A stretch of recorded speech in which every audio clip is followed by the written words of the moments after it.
आगे बढ़ते हैं। बिहार विधान परिषद चुनाव के लिए बीजेपी और जेडीयू चार सीटों के लिए अपने उम्मीदवारों के नाम की घोषणा कर चुकी है। आज एलजेपी ने अशरफ अंसारी को अपना उम्मीदवार बनाने का ऐलान कर दिया है। यानी एनडीए की तरफ से अब कुल मिलाकर 9 उम्मीदवार हो गए हैं।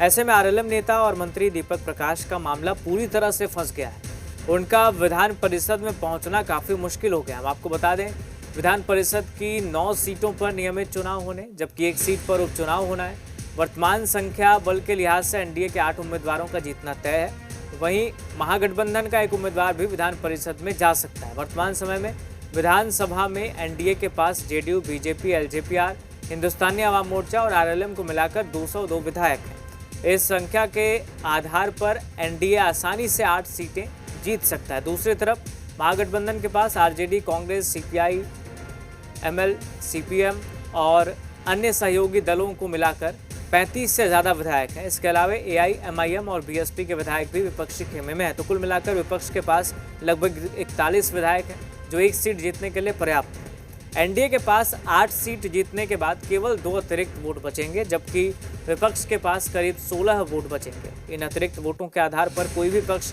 अतिरिक्त सीट नहीं निकाल सकता।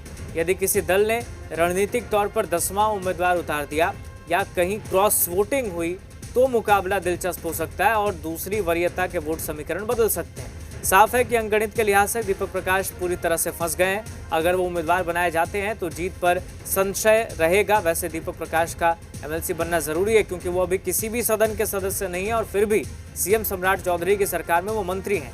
6 महीने के अंदर उनका किसी भी सदन का सदस्य बनना जरूरी है। अगर वो एमएलसी नहीं बन पाते हैं तो उन्हें मंत्री पद गंवाना होगा। ऐसे में दीपक प्रकाश के लिए मामला पूरी तरह से फंस गया है।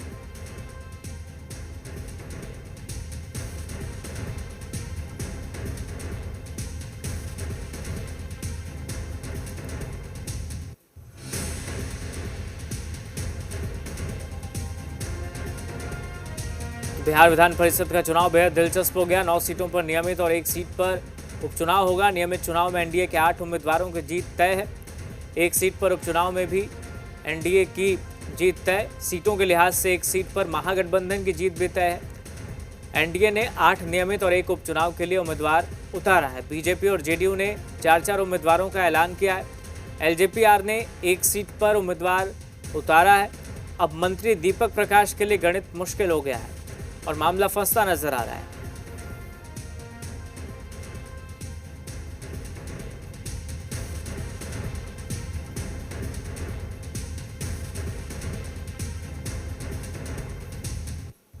छह महीने के अंदर उनका किसी भी सदन का सदस्य बनना जरूरी है। अगर वो एमएलसी नहीं बन पाते हैं तो उन्हें मंत्री पद गंवाना होगा। ऐसे में दीपक प्रकाश के लिए मामला पूरी तरह से फंस गया है। तो बेहद दिलचस्प हो गया बिहार विधान परिषद का चुनाव। आज एलजेपीआर ने अशरफ अंसारी को उम्मीदवार बनाने का ऐलान कर दिया। तो विधान परिषद की 9 सीटों पर नियमित चुनाव होना है, जबकि एक सीट पर उपचुनाव होना है। एनडीए के 8 उम्मीदवारों का जीतना तय है। महागठबंधन का एक उम्मीदवार भी विधान परिषद जा सकता है।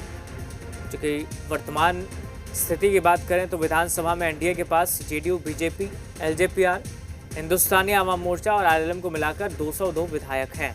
हमारे साथ बिहार से रेजिडेंट एडिटर स्वप्निल सोनल जुड़ गए फोन लाइन पर।